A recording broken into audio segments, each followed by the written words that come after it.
আলাইকুম এভরিওয়ান, কেমন আছেন সবাই? নতুন আরেকটি ব্লগে আপনাদের সবাইকে আমার চ্যানেলে আবার ওয়েলকাম। তো আজকে ব্লগটা সকাল থেকেই শুরু করেছি। তো আমি ঘুম থেকে আজকে উঠতে একটু লেট করছি, তো দেখি যে আম্মু নাস্তা রেডি করে ফেলছে। তো আজকে নাস্তাটা খুব বেশ সিম্পল ছিল, কিন্তু খেতে বেশ ভালোই লাগছিল। তো এখানে আম্মু চাপটি বানিয়েছে। কে কী বলেন জানি না, আমরা চাপটি বলে এটাকে, অনেকে চাপড়াও বলে। তো এটা বানানো মোটামুটি ইজি ছিল, আর যেহেতু আমরা তিনজনই বাসায়, তো আম্মু চাপটি বানিয়েছিল, তো আমি এটাকে গুড় আর নারকেল দিয়ে খেয়েছি। তারপরে যে আম্মু এখানে মাছ ভিজিয়ে নিয়েছে, আজকে পোয়া মাছ রান্না করা হবে। আর এই পোয়া মাছগুলো কিন্তু বেশ ভালো ছিল। তো এখানে ফ্রিজ থেকে নামিয়ে এখানে রেখেছে আম্মু, যে আমাদের হেল্পিং হ্যান্ড যে আপা আছে উনি আসলে অ্যাকচুয়ালি ওনাকে দিয়ে কাটাবে, কিন্তু উনি আসলে আস্তে আস্তে অনেক লেট করছে, যার কারণে আম্মু নিজেই কেটে নিছে আর এখানে ভাত বসিয়ে দিছে। তো ভাতের সাথে অ্যাকচুয়ালি যেগুলো আজকে রান্না করা হবে ওই সব কিছু আমি এখানে একটু গুছিয়ে নিচ্ছিলাম। অ্যাকচুয়ালি সব কিছু গোছানো থাকলে না রান্না করতে অত বেশি সময় লাগে না। কাটা নেওয়া হয়েছে, আর এখানে যে সিম দিয়ে আলু ভাজি করবো এগুলোকেও আমরাই কেটে নিয়েছিলাম। তো অ্যাকচুয়ালি আপা আসছিল কাজের, কিন্তু এসে বলতেছে যে ওনার শরীর অনেক খারাপ, ঠান্ডা লাগছে। তো কি আর বলবো, তো ওনাকে আর বলি নাই, তো নিজেরাই করে নিচ্ছিলাম। আর ওনার জন্য বসে থাকলে তো আর রান্না করা হবে না, তো নিজেরাই সব কিছু করছে। এখানে আম্মু মাছ কেটে ধুয়ে ক্লিন করে নিচ্ছে, এখন রান্নাটা বসিয়ে দিবে। তো আগে মাছটাকেই রান্না করে নিব। এখানে পেঁয়াজ দিয়ে নিচ্ছি, তেল গরম করে।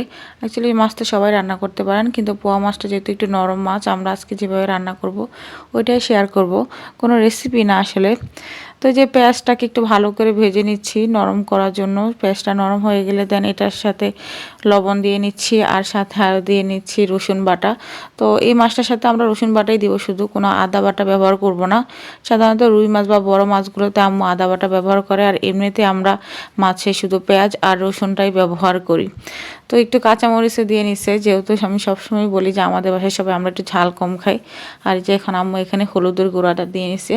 তো এই মাছটাকে একটু ভুনা ভুনা স্টাইলে রান্না করা হবে, অত বেশি ঝোল রাখা হবে না। এখন মাছটাকে যে রান্না করার আগে যে মশলা, এটাকে ভালো করে কষিয়ে নেব। তো মাছের মশলা বলেন, মাংসের মশলা বলেন, মশলাটা যত ভালো করে কষানো হয় তত খেতে বেশি মজা হয়। তো এখানে আমি গুঁড়ামরিচের যে পেস্ট ওইটাও ব্যবহার করছে। সাধারণত এখানে ধনিয়ার গুঁড়াটাও ব্যবহার করি আমরা, কিন্তু আজকে ধনিয়ার গুঁড়া ব্যবহার করি নাই। আসলে ধনিয়ার গুঁড়াটা এমন না কম্পালসারি যে ব্যবহারই করি সবসময়, বাসায় থাকলে করি, নাহলে করি না।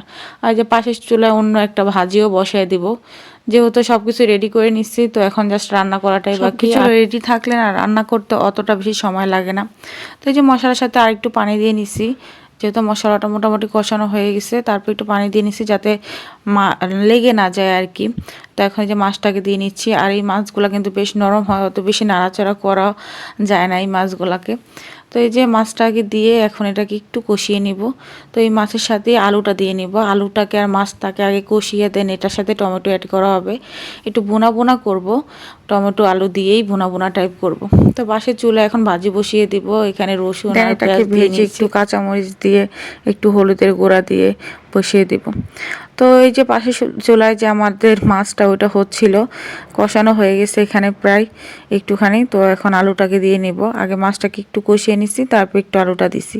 তারপরে মাছ আর আলু একটু ভালোভাবে কষানোর পরে যে বাকি টমেটো ওটা দিব। তো আসলে রান্না মোটামুটি সবাই পারে, আর এক এক অঞ্চল এক এক জায়গার মানুষ এক এক রকমের করে রান্না করে, আর একটা খাবারকে আসলে বিভিন্ন রকম করে রান্না করা যায়। তো এটা রেসিপি না, আমি জাস্ট যেভাবে এখানে রেডি করতেছিলাম আপনাদের সাথে ওইটাই শেয়ার করলাম। এখানে এমন না যে আমি কাউকে রান্না শিখাতে আসছি বা শিখাচ্ছি। তো এই যে এখানে আমাদের পাশে চুলার যে পেঁয়াজ রসুন এটা হয়ে গেছে, এখন এটার সাথে সিম আলুটা দিয়ে নিচ্ছি। আর এই শীতের সময় কিন্তু সিম আলুর যে ভাজিটা, এটা বেশ মজা লাগে খেতে। এখন এখানে হলুদের গুঁড়া দিয়ে নিচ্ছি, আর কাঁচামরিচ দিচ্ছি আম্মু। এখানে কোনো শুকনো মরিচ বা গুঁড়া মরিচ ব্যবহার করিনি আমরা, যেহেতু কাঁচামরিচটাকে মোটামুটি ভালো অ্যামাউন্টেরই ব্যবহার করছি। আর আমরা যেহেতু মানুষ এখানে কম ছিলাম, বাসায় মাত্র আমি আব্বু আম্মু, তো সব কিছু মোটামুটি কম অ্যামাউন্টই রান্না করা হয়েছে, যাতে পরে এটা বেঁচে না যায়, থেকে না যায়। শীতের সময় আসলে ঠান্ডা বা বাসি খাবার খেতে ভালো লাগে না, তো যাতে আমাদের দুপুর আর রাতে হয়ে যায় ওই রকম অ্যামাউন্টেরই নিচ্ছি।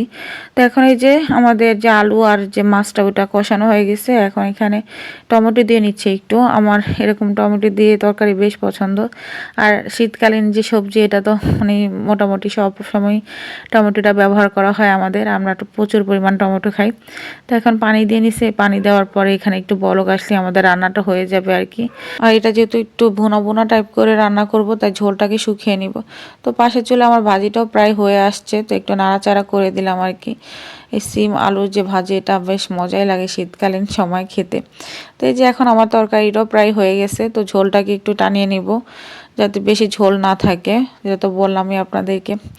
আসলে এই তরকারিটা না এক এক রকম করে খেতে ভালো লাগে। বেশি ঝোল রাখলে সেটা আবার একটু অন্যরকম লাগে, আবার যখন একটু ভুনা ভুনা করা হয় তখন খেতে আবার অন্যরকম লাগে। তো এই যে এখানে আমার ভাজি প্রায় হয়ে গেছে, এখন জাস্ট এটাকে ধনিয়া পাতা দিয়ে নামিয়ে ফেলবো আর কি। তো এই ভাজিটা খেতে যে খুবই মজা হয়েছে, আম্মু বারবার বলতেছিল, আব্বুও বলতেছিল। আর আমাদের বাসায় না মানে একটু ঝাল ঝাল তরকারি হলে আব্বু জিজ্ঞাসা করে কে রান্না করছে। মানে ঝাল তরকারি হলে সবাই ভাবে যে এটা মনে হয় আমি রান্না করছি বা আমি দিছি, কারণ আমার বড় বোন ঝাল একদমই খেতে পারে না বা ও পছন্দও করে না। আর আমার ভাগনা ভাগ্নিও না, এমনি আমার মেজো বোন মোটামুটি করে, আর আম্মু অত ঝাল খেতে পারে না। তো যাই হোক, ভাজিতে যে এখন ধনিয়া পাতা দিয়ে নামিয়ে ফেলবো, আর আমি এখানে অনেকগুলো ধনিয়া পাতা ব্যবহার করতেছি। আমি সবসময় আমার ভিডিওতে বলি যে আমার ধনিয়া পাতা শীতকালে খুবই ভালো লাগে। তো আমি যখনই তরকারি রান্না করি না কেন ইচ্ছা মতো ধনিয়া পাতা দিই। মানে আমার কাছে মনে হয় যে ধনিয়া পাতা স্মেলটা আসবে, তখন এটা খেতে অনেক ভালো লাগবে। তো এই যে এখানে আমাদের কিন্তু মাছের তরকারি হয়ে গেছে, আলু টমেটো সব কিছু হয়ে গেছে। এখন জাস্ট এটা তো ধনিয়া পাতা দিব, তারপর নামিয়ে ফেলবো আর কি। ওই যে বললাম যে আমি ইচ্ছা মতো খালি ধনিয়া পাতা দিই সব তরকারিতে। তো এরকম না যে খেতে খারাপ লাগে, আমার কাছে বেশ ভালো লাগে ধনিয়া পাতা দিতে, আর এটার স্মেলটাও এটা নিতে পারি আমি। তো এখানে একটা কাঁচামরিচও দিয়ে নিলাম লাস্ট মুহূর্তে, যাতে কাঁচামরিচের যে স্মেলটা আসে ওইটা যাতে হয়। আসলে শীতকালীন সবজি বললেই মানে ধনিয়া পাতা মিস থাকবে, এটা মানে কেমন জানি লাগে শুনতে আমার কাছে শীতকালীন সব তরকারির ভিতরে ধনিয়া পাতা যাবে। আর শীতের সময় সব তরকারি সব ভাত সব সময় গরম গরম থাকবে, এরকম একটা মোমেন্ট থাকে আমার জন্য আর কি। তো এই যে ভাত হয়ে তো গেছে আরও আগেই, তারপরে মাছ ভাজি হয়ে গেছে, এখন জাস্ট টমেটোর চাশনিটা করে নিব। আর এই যে টমেটোর চাশনি যে করতেছি, এইটা কিন্তু আমাদের বাসায় মানে কি বলবো টপ একটা ডিশ, যে আমরা সবাই পছন্দ করি। সবাই বলতে সবাই, মানে ঘরের একজন সিঙ্গেল মানুষ নাই যে এটা পছন্দ করে না, আমরা সবাই এটা বেশ পছন্দ করি। তো এখানে আম্মু আবার টমেটোর ভিতরে আগে যে হলুদ তারপর লবণ এটা দিয়ে গেছিলো, জাস্ট আমাকে বলছে তুমি একটু বসো, আম্মু গোসলে গেছিল এটা বলে। তো আমি না ভুলে আবার লবণ দিয়ে ফেলছিলাম, যে পেঁয়াজ রসুন আছে ওগুলোর সাথে। তো ভাবছিলাম যে লবণ মনে হয় বেশি হয়ে যাবে, কিন্তু না, লবণটা তো বেশি হয় নাই, যেহেতু টমেটোটা একটু টক টক টাইপের ছিল, তো ব্যালেন্স হয়ে গেছে। তো এখানে একটু বেশি করে কাঁচামরিচ দিয়ে নিছি, মানে টমেটোর অ্যামাউন্ট অনুযায়ী, যেহেতু একটু টকের সাথে আমি ঝালটা মনে হয়েছে যে ভালো যাবে আর কি। তো এটা কিন্তু অনেক সহজ, জাস্ট পেঁয়াজ রসুন দিতে হবে একটু বেশি করে, জাস্ট পেঁয়াজটা না রসুনটা অ্যাকচুয়ালি বেশি যায় এই টমেটো চাশনির সাথে। তারপর কাঁচামরিচ দেন টমেটো দিয়ে পানি দিয়ে একটু রেখে দিলেই হয়ে যায়। তো এই রেসিপিটা কিন্তু সবাই বেশ পছন্দ করে, আমার হাজব্যান্ড অত পছন্দ করতো না আগে, মানে ও মানে ফার্স্টে যখন শুনছে ও বলছে এটা কী রান্না করে, দেন একবার খাওয়ার পরে ও কিন্তু এটা বেশ পছন্দ করে শুরু করছে। কথা বলতে বলতে কিন্তু আমাদের রান্নাও কমপ্লিট হয়ে গেছে। তো এই যে এখন এইটার সাথে আমি একটু ধনিয়া পাতা আর একটা কাঁচামরিচ দিয়ে নিছি, দেন এটাকে না একটু নাড়াচাড়া করে তারপর নামিয়ে ফেলবো। তো সাথে আমি আবার আজকে ভাবলাম একটু সালাদও করি, দেখলাম ফ্রিজে একটা গাজর আছে একটুখানি, তারপর আবার শসা আছে, তো ভাবলাম আচ্ছা একটা মিক্স সালাদ করি। তো শসা টমেটো গাজর পেঁয়াজ ধনিয়া পাতা সব কিছু মিক্স করে একটা সালাদ রেডি করে নিছি। তো এই ছিল আজকে আমাদের খাবারের আইটেম।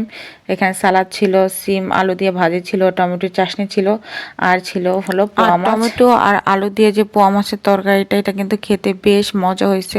আর মাছটা কিন্তু অনেক ভালো ছিল, একটু স্মেল ছিল না মাছটার ভিতরে, পুরো তাজা ছিল মাছটা।